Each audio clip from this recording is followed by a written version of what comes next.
CEMTV. Reliable news and entertainment.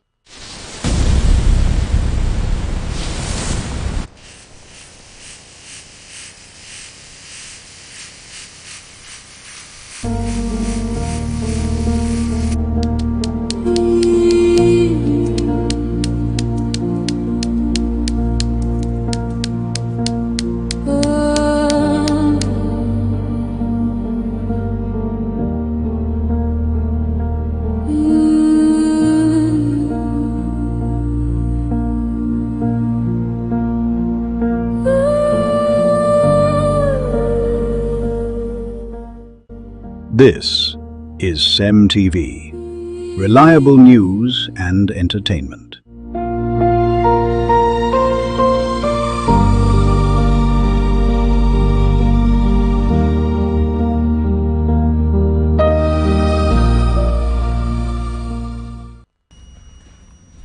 CEMTV News, Truth First, You Next.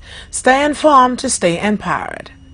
Good afternoon, my name is Barisua Christian Wiga, and I will take in the news at 12, and here are the news headlines.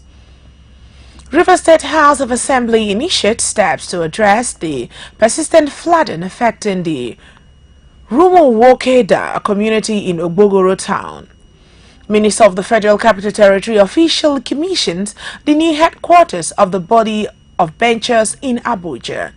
CEMTV's correspondent interviews Port Harcourt residents to get reactions on the current cost of petrol. We will bring you details of this and more in a moment. Please stay with us. We'll be right back.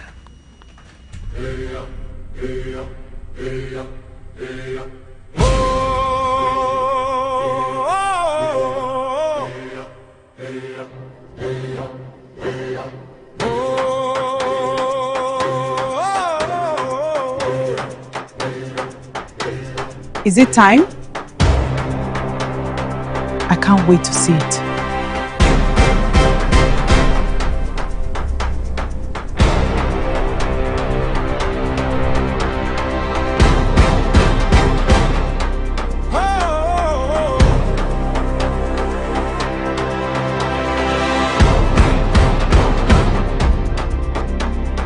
Voice of the people, stories that matter. Oh wow! Truth in every moment, now and forever. Across every border, across every land, we form, we empower, together we stand.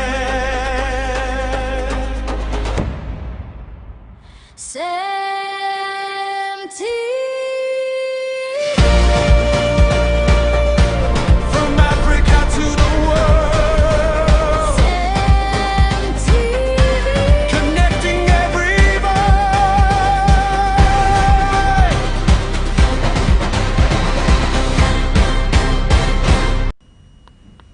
Thanks for joining us. We'll begin our report from Rivers, where the Rivers State House of Assembly has initiated steps to address the persistent flooding affecting the Rumokweda community in Ogbogoro town, Obiakwa local government area. Following a petition submitted by residents, the decision was reached on Wednesday during a meeting between the House Committee on Works, the Commissioner for Works, Professor Temple Mwafo, and representative of the affected community. The meeting focused on the recurring flood challenge, its impact on residents and infrastructure, and possible measures to mitigate the situation in community preparedness, appeal for urgent government intervention to end the flooding that has continued to affect lives and property. As part of its response, the House Committee on Works announced plans to carry out an oversight inspection of the affected area to assess the extension, the damage, and identify practical solutions. The inspection is expected to guide the Assembly's recommendations and further government actions towards resolving the flood problem.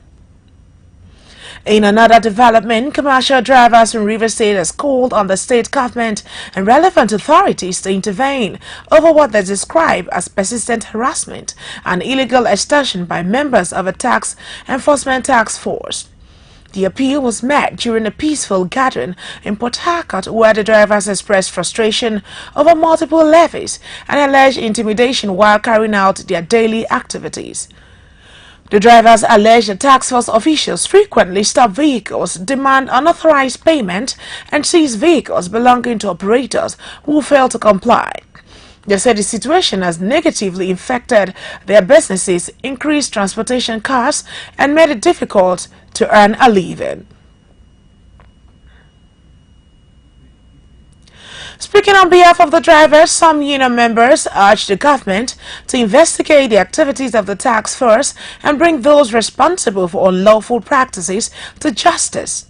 They also demanded for an establishment of a transparent tax collection system that protects the right of commercial motorists. The protesters maintained that they are not opposed to paying legitimate government taxes, but insisted that all collections should be lawful, accountable, and free from intimidation. They called for an immediate end to what they describe as unnecessary extortion and appealed for lasting reforms to restore confidence in the state's transport sector. Moving on to petrol price in Nigeria, currently range between 1,050 naira and 1,300 naira per litre, depending on the location and supplier. The recent peace agreement aimed at halting hostilities and reopening the Strait of Hormuz has contributed to a decline in global fuel price. However, many Nigerians say the impact is yet to reflect at local filling stations. Our correspondent visited the Strait of Port Harcourt to get the reactions of residents to the current cost of petrol. Ms. Oluchiebe described the pump prices of petrol quite expensive, urging that while the crude oil prices may fall on the international market, the prices of goods and services in Nigeria rarely decline once they have increased. She also noted that rising costs have become consistent trend in the country. Mr. Egiam Sotom called on the government to introduce more effective policies to cushion the effect of poverty and ease the economic burden of average Nigerians. Other residents also voiced dissatisfaction over the removal of the fuel subsidy. They maintain that the policy has brought little or no reflect to low-income Nigerians who continue to grapple with the high cost of transportation, electricity, and running their homes and businesses. Still on it this afternoon. On the national front, the Child Rights Act CRA prohibits the employment of children under the age of 18 except in light agricultural, horticultural, or domestic work carried out for a family member. Despite the provision, child labor remains widespread in Nigeria, with children between the ages of 5 and 17 engaged as domestic workers, sales assistants, as street hawkers, and other manual laborers. To shed more light on child protection laws in Nigeria and the challenges hindering their effective enforcement, CEMTV correspondent spoke with a superintendent of police, Mfombong Ekire Ukbong. She shared insight into existing legal framework, the effort of government and law enforcement agencies, and the ongoing fight to curb the menace of child labor and protect the rights of children across the country. Our correspondent, Bettina Victor Okire, brings you the report. The Child Rights Act, CRA, prohibits the employment of children under the age of 18, except in domestic work carried out for a family member. Despite this legal provision, child labor remains a persistent challenge in Nigeria, with many children between the ages of 5 and 17 engaged as domestic workers, sales assistants, street hawkers, and other forms of menial labor. Beyond child labor, many Nigerian children continue to face various forms of abuse, including physical, sexual, emotional, and psychological abuse, as well as neglect, all of which constitute violations of their fundamental rights. To provide deeper insight into child protection laws in Nigeria, the challenges affecting their implementation, and ongoing efforts to combat child abuse and exploitation, CEMTV correspondent Bettina Victor Okiwe spoke with Superintendent of Police Mfonobong Ekikere Ukbong. During the interview, SP Ukbong explained that child abuse encompasses any act or omission that causes harm to a child, whether physical, sexual, emotional, psychological, or through neglect. She emphasized that every child has the right to protection, care, education, and a safe environment in which to grow and develop. She also highlighted the existing legal frameworks designed to safeguard children, the roles of government institutions and law enforcement agencies in enforcing these laws, and the challenges that continue to hinder effective implementation, including poverty, cultural practices, inadequate public awareness, and underreporting of abuse cases. She further urged the parents, guardians, community leaders, and members of the public to remain vigilant and report all cases of child abuse and exploitation to the appropriate authorities, stressing that protecting children is a shared responsibility. There is a law in Nigeria that protects the rights of the children. Okay, ma'am. And it is called Child's Rights Act 2023. Okay. And it says, anyone under 18 is a child. Marrying, trafficking, or putting them in harass, shows and what and work is illegal. So you now see that there is an act. Yes, ma'am. But now, is the act popular? Our parents are the vulnerable ones in the rural area, the ignorant ones, be the illiterate class. Have they been properly educated? Yeah, we said that ignorance in the face of the law is that, but now, have you been able to spread this right round for people to know that Child's Rights Law Act has been implemented? So now we now see that there is a child's rights law to protect the rights of our children, the rights of our child. So we can see that in section 21, no person under the age of 18 is capable of contracting a valid marriage. Any such marriage is null and void. We now see section 22, no parents, guardians, or any other person shall betroth a child to any person. Then we see in section 23, anyone who marries a child, betroth that child, or promotes the marriage of a child, commit an offense, penalty, fines, or imprisonment for 5 years or both. Then section 33 and 32 of the same act, buying, selling, hiring children, using children for begging, hugging, and sexual exploitations, and domestic servitude, commit an offense and is punishable under the law for 5 years, or every fine will be paid. And finally, it can also face an imprisonment. Okay. So, Child's Rights Act also says that sex with a child under 18 is considered rape. An offender can get 7 years imprisonment or 5 years or both. So you see that there is a law. But now the thing is that how active is this law? Before the activeness, has this law gone viral? Where are they sensitizing these mothers? Have they walked into the hospital to sensitize the pregnant women? Have they walked into immunization centers to sensitize mothers? Now, do they also go around market places to sensitize women? Now, do they go to church? This is where we have high numbers of women. Do they also go to churches to sensitize women? So where and how have they been able to sensitize women so that they can be aware of this?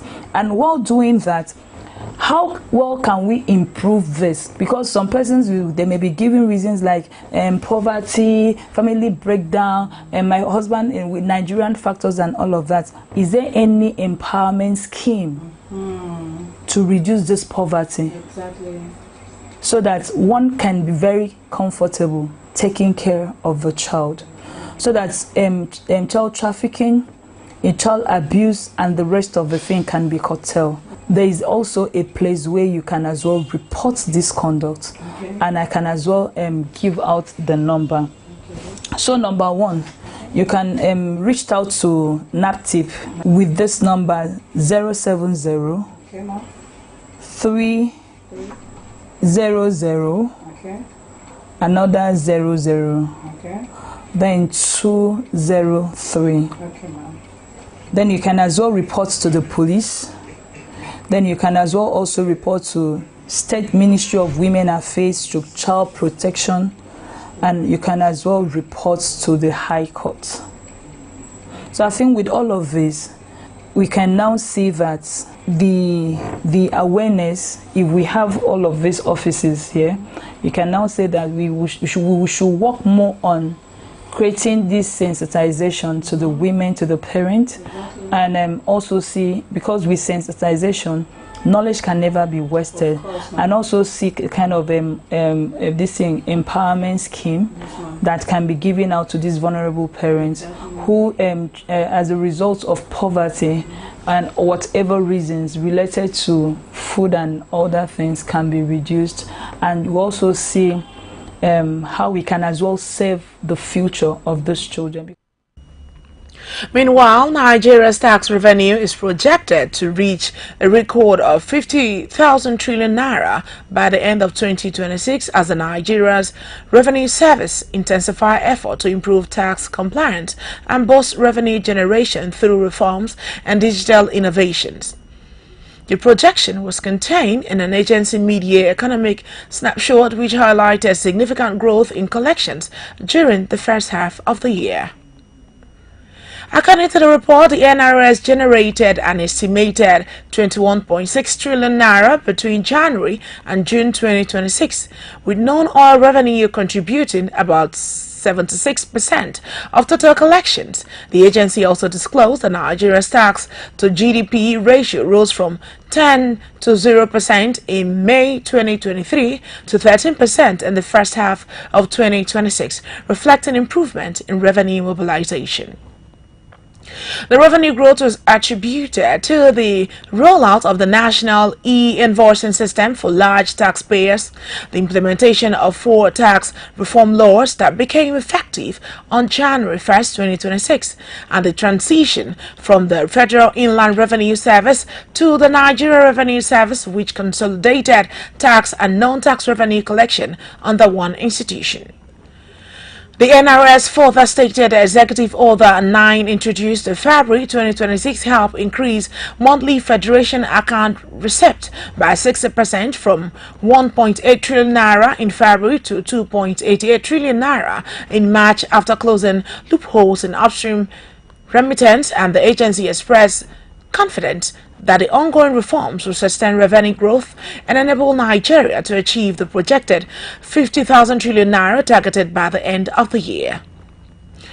To conclude on the national scene, a fresh debate over confidence in Nigeria's university system has emerged after a graduation photography involving the acting Vice Chancellor of the Ignatius Aju University of Education, Professor Okechukwu Onuchukwu, and his child at a foreign university surfaced online. The discussion was reignited by a social media commentator who recalled raising a similar concern about a year ago after another graduation photograph involving a university vice-chancellor and his daughter in the United Kingdom. The commentator questioned how Nigeria's education system could grow if those leading its institution continue to educate their own children abroad. The writer argued that while Nigerians contribute to call for an end to medical tourism among political office holders, similar attention should be given to what was described as academic tourism, urging university administrators to demonstrate confidence in the institutions they are overseeing. The commentator especially called on Professor Okechukwu Onuchukwu to publicly outline the challenges and needs facing Ignatius Aju University of Education, stating that addressing these gaps will help make the institution attractive enough for the children of its administrators and the wider public. According to the Post, strengthening local universities require both investment and visible confidence from institutional leaders, concluding that what is good for the driver should also be good for the conductor and the passengers.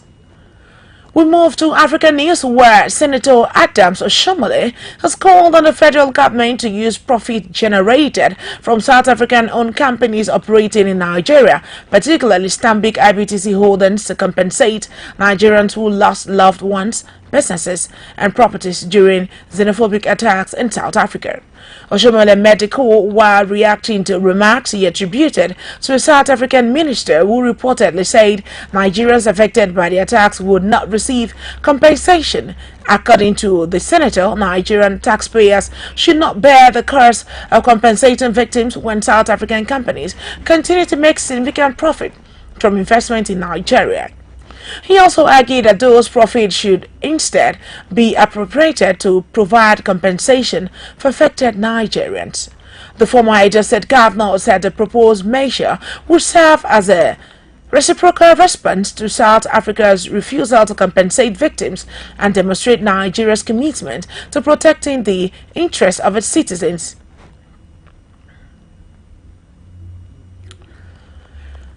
And on the foreign front, China military has test-fired a missile from a nuclear-powered submarine into the Pacific Ocean, a move that has drawn criticism and raised security concerns from Japan, Australia, New Zealand, Taiwan. The missile, carrying a dummy warhead, is launched into international waters at 12 p.m. local time on Tuesday, according to Chinese state-run Xinhua news agency. Chinese authorities said the launch was part of the country's annual military training exercise and was not aimed at any specific nation or target. The Chinese Foreign Ministry maintained that the test was conducted safely and professionally, urging other countries not to overreact to the exercise. Although China did not disclose the type of missile used, state media reported it was likely the JL-3 submarine launch ballistic missile believed to have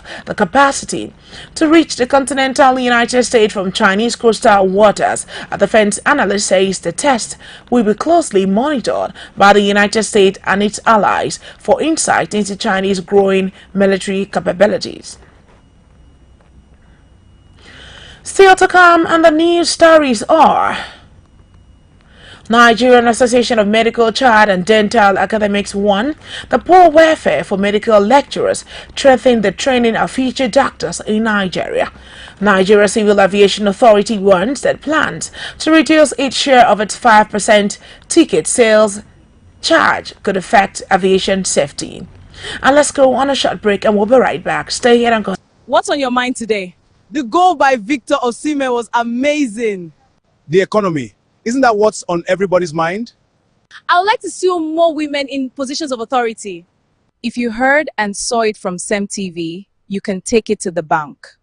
CEMTV, your reliable source of news, information, and entertainment.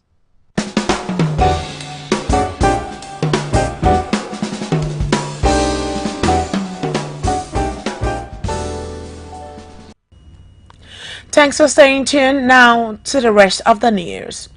In health, Nigerian Association of Medical and Dental Academics, NAMDA, has won the poor welfare salary dispute and inadequate incentive for medical lecturers are threatening training of future doctors in Nigeria. The association says delay in reviewing the 2009 collective bargaining agreement have left many medical lecturers without key allowances, leading to low morale and increasing the risk of experienced academic leaving this country. NAMDA noted that while the federal government planned to produce more medical and dental graduates, this goal cannot be achieved without improving the welfare and remuneration of those responsible for training them. The association has urged the federal government to urgently include, negotiate and improve the working conditions of medical and dental academics to ensure quality medical education and strengthen the nation's healthcare system. And in business, Nigeria Civil Aviation Authority has won the plans to reduce its share of the 5% ticket sales charge could affect aviation safety and weaken its ability to regulate the industry. The warning comes as the National Assembly considers a bill that will give a larger share of the revenue to the Nigerian Airspace Management Agency, NAMA. The NCAA says the funds are essential for training inspectors, enforcing safety standards, and protecting passengers. It also dismissed reports that it owes NAMA, explaining that all permittance are handed by the Central Bank of Nigeria. The authorities urge stakeholders to allow ongoing discussions led by the Ministry of Aviation and Aerospace Development to resolve the matter, stressing that adequate funding is critical to maintaining safety and public confidence in Nigeria's aviation sector. And in sport, Super Eagles striker Kelechi Iheanacho is currently a free agent after his contract with Scottish champion Celtic Football Club expired at the end of June. Despite becoming available, the 29-year-old is reportedly keen to remain at the club after scoring 9 goals in 24 appearances and helping Celtic win the Scottish Premiership and Scottish Cup last season. However, concerns over his fitness have delayed talks over a new deal, while clubs in Turkey and Brazil are said to be interested in signing him. Former Celtic striker Frank McCarthy has also fueled speculation by revealing he heard rumors that Iheanacho had not signed a new contract. However, neither Celtic nor the players' representative have confirmed any agreement. And in entertainment news, popular TikTok streamer Habib Hamzat, popularly known as Pella, has been granted a 500,000 naira bail by a Lagos State Magistrate Court with 2 sureties of 1 mandatory blood relatives, and both sureties must provide valid tax clearance certificate for the past 2 years following the arraignment over a confrontation with police officers in Lekki. Pella and his friend Bello Oladipo were arrested after an incident on July 2, 2026 along the Lagos Coastal Road. According to the police, the incident began after officers stopped Pella's vehicle for allegedly being driven without a number plate, although Pella explained that he recently purchased the vehicle. Officers reportedly directed him to accompany them to the police station. The situation later escalated after Pella began recording the encounter on his phone. He later claimed that an officer grabbed the shirt and pointed a gun at him. Pella and Oladipo are facing 3 charges, including conspiracy to resist police officers, obstruction of officers while carrying out their lawful duties, and conduct likely to cause a breach of public peace. The case has been adjourned while both defendants remain on bail pending the next hearing. On a separate development, Nigeria socialite and music promoter Sam Larry is receiving medical treatment after he was reportedly involved in a serious road accident along the Lagos-Calabar Coastal Road in Lagos. The crash, which occurred in the early hours of the weekend, reportedly involved the vehicle conveying the socialite and a trailer. Initial reports indicate that the accident claimed the life of Sam Larry's bouncer, identified as Wale, while the socialite sustained injuries and was rushed to hospital for treatment. Video circulating on social media showed the vehicle extensively damaged following the collision. Amid widespread speculation online, including false claims that Sam Larry had died, an associate has dismissed the rumors, confirming that he is alive and responding to treatment. The associate, who said he spoke with Sam Larry after the accident, urged the public to disregard unverified reports.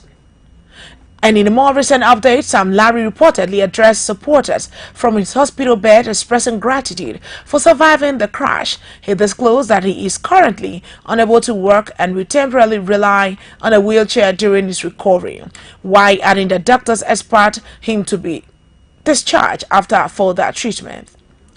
Authorities are yet to release a comprehensive official report on the circumstance surrounding the accident as investigations continue. And that is CEMTV News at 12, but before we go, let's take a look at the headlines. We inform you that River State House of Assembly have initiated steps to address the persistent flooding affecting the Rumokeada community in Ogbogoro town. We also inform you that a correspondent interviewed Port Harcourt resident to get reactions on the current course of patrol. And on the national scene, Nigeria's tax revenue is projected to reach a record of 50 trillion naira by the end of 2026. And in health, Nigeria Association of Medical and Dental Academics has warned that poor welfare for medical lecturers are threatening the training for future doctors in Nigeria. And in business, Nigeria Civil Aviation Authority has warned that plans to reduce its share of the 5% ticket sales charge could affect aviation safety. And you have been watching CEMTV News at 12. Do ensure to follow us via our social media handles at CEMTVPLUS across X, Facebook, and Thread, and Instagram. We are also available on Nicomsat channel. Do want to watch us on free to air. CEMTV News, Truth Fest, UNES. Stay informed to stay empowered. I am Bariswa Christian Winga. Good afternoon. Thanks for staying tuned, and bye for now.